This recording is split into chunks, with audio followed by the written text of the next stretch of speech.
Hey, what's up, Eagles Nation? It's your guy, Cool Eagle, back here with another video. Just want to come talk to you guys right quick because we still have a lot of slander going on about Carson Wentz, man.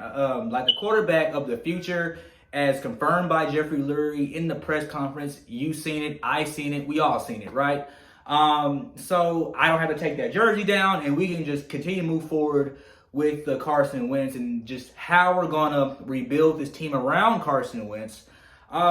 Because that's the main reason I feel like why these interviews are taking so long, and the Eagles organization has consistently reiterated to all the head coaching candidates that they want to keep Carson Wentz, and rightfully so. If you ask any GM around the league, they love Carson Wentz, so it would only make sense for the Eagles to, ride along that way. Be like, oh, okay, then if other GMs want him, he's more valuable than a lot of our fan base, and maybe what Doug Peterson even thought, So it just makes sense, in a 3-year span, 81 touchdowns, 21 interceptions.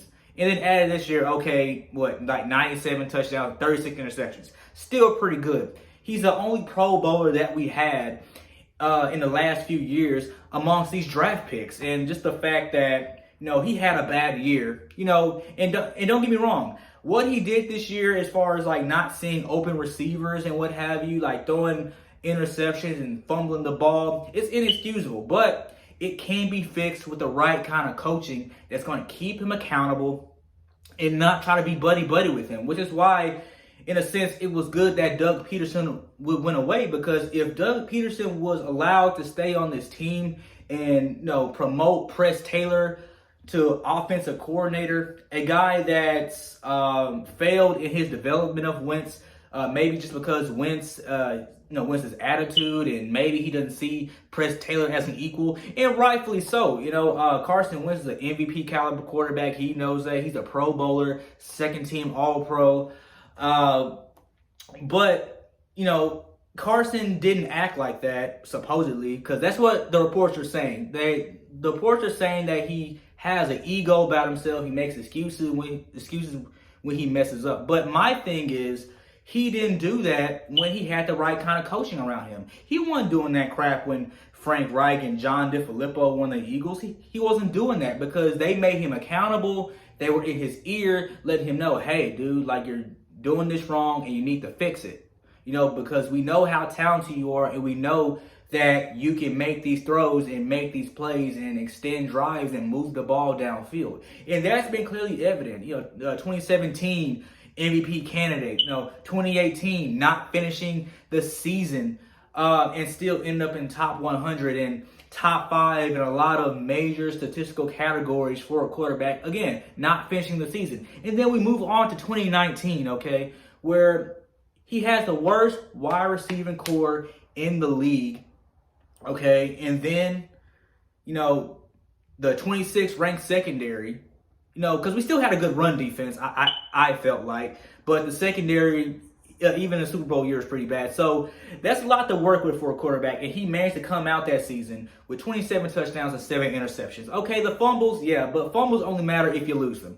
And Carson Wentz's rate of losing fumbles is very low. Very low, and it's nothing to be concerned about, even though it is a problem that needs to be fixed, and he had come on record and say that he will fix that. But it's just crazy how the media is just manipulating everybody, making Carson Wentz to be the bad guy, saying that he needs to go to Indy to fix his career, go back with Frank Reich, which is probably a good decision if, Indy was looking for Carson Wentz. Like Indy hasn't even reached out to the Eagles about that. So, and then I just don't see big trades happening like that, especially with the salary cap going down to what it is. And, Jeffrey Lurie has already said that he wants to keep Carson Wentz and wants to do everything to build this team around Carson Wentz. And that's why you need a coach who's going to be in Carson Wentz's ear like Frank Reich and John DeFilippo did. And this was all made clear in Jeffrey Lurie's press conference when he wants to say that he wants to revamp what he had in 2016, 2017, and beyond. So, and I think that's possible, and I just hope we hire the right coach, because right now I don't see a lot of good options at coach, besides Josh McDaniels, who was carried by Brady, Eric Bieniemy, and, the Rooney Rule, which hasn't really worked out this year because you only have 4 minority coaches out of 30 on 32 teams. So we'll see. We'll just see how that goes. But I'm interested to hear you guys' comments, man. Like, make sure you drop a like, subscribe, and hey, man, fly Eagles fly.